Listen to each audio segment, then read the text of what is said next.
Mm.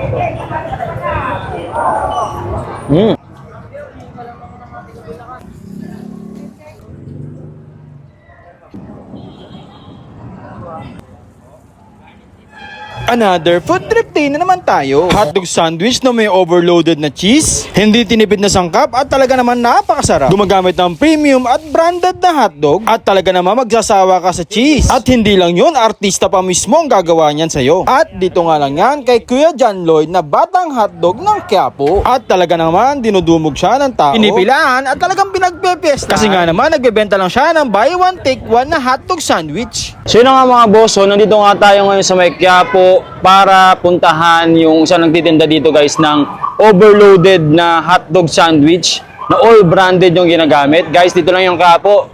Yan, tapos halos tapat lang siya ng Isitan. Ito. And then halos sa gilid lang siya ng LRT station at Andox. Makikita nyo na kaagad yung nagtitinda ng hotdog sandwich dito, si Kuya John Lloyd, ang batang hotdog ng Quiapo guys. Ito yan. Tara, punta natin, order tayo. Bossing! Boss! Ay, sir. Balita ko kamukha niyo rin si John Lloyd ah. Hindi masyado. Ito boss yung batang hotdog. Idol ko lang yun si John Lloyd. Idol niya lang po. Sir, ano in-open niyo dito, sir? Meron po akong chicken hotdog, tender juicy hotdog, bacon, tsaka Hungarian sausage. Hungarian sausage. Sir, medyo na-intriga ako dito kasi buy one take one. Sir, lahat yan buy one take one? Ay, hindi po. Ito po yung buy one take one talaga, yung tender juicy. Pwede po rin halo yan. Pwedeng halo yan. So, mix yan. Tapos dito boss, magkano dito? 60 pesos po ang isa. 60 pesos yung sausage. Hungarian sausage. Hungarian sausage. Sir, anong brand to, sir? Carnival brand po. Carnival brand. Tapos, meron ka ditong ham. Yung Magkano bacon. naman to, sir?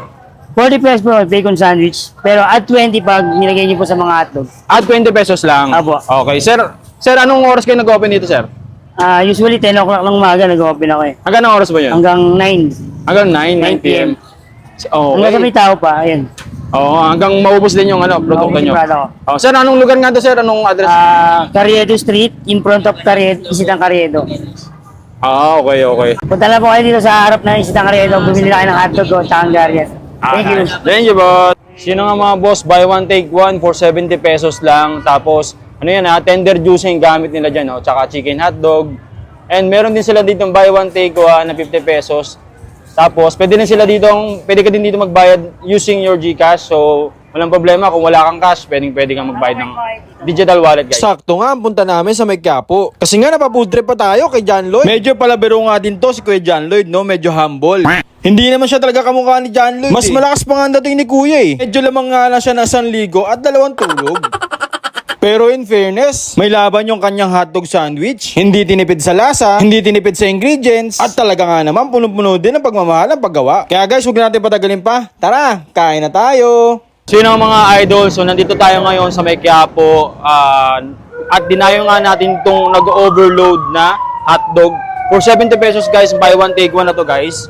So dalawa na agad yung makukuha mo. So yan o. Diba? Dalawa na agad yan guys.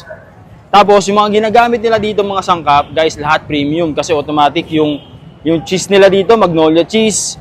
Tapos yung kanilang hotdog, tender juicy, chicken hotdog, tender juicy din. Yung sausage nila dito, Carnival. So talagang hindi ka dito matalo talaga kasi talagang premium din yung ginagamit nila. Tapos napakamura pa. So syempre, tikman na natin. Yeah. So yan nga. Ano nga guys.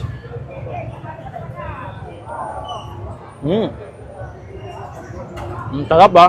Malutong. Yung kanilang pipino, sarap. Fresh na fresh. One more. Ano? Yung kanilang ano din guys, yung kanilang hotdog dito, chicken hotdog, masarap. Goods din to sa mga kapatid natin Muslim kasi chicken siya. Ito nyo naman, ang napakadaming tao sa likod. Ayun o. Talagang dinadayo rin talaga sila dito. Tapos, hanapin nyo lang si Kuya John Lloyd, batang hotdog. Dito lang yan sa may malapit sa Carriedo Station. Gilid ng Isitan. Tapat na Andox. Gilid lang sila dito. Makikita nyo na agad yung tindahan ni Kuya John Lloyd. One more palit. Sarap.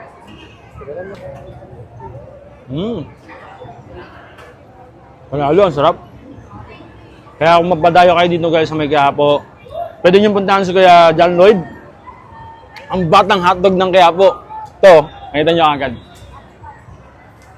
Ay guys, puntahan nyo to, dayuhin nyo na. Yun lang, bye-bye. Boss, matagal ka na dito, boss?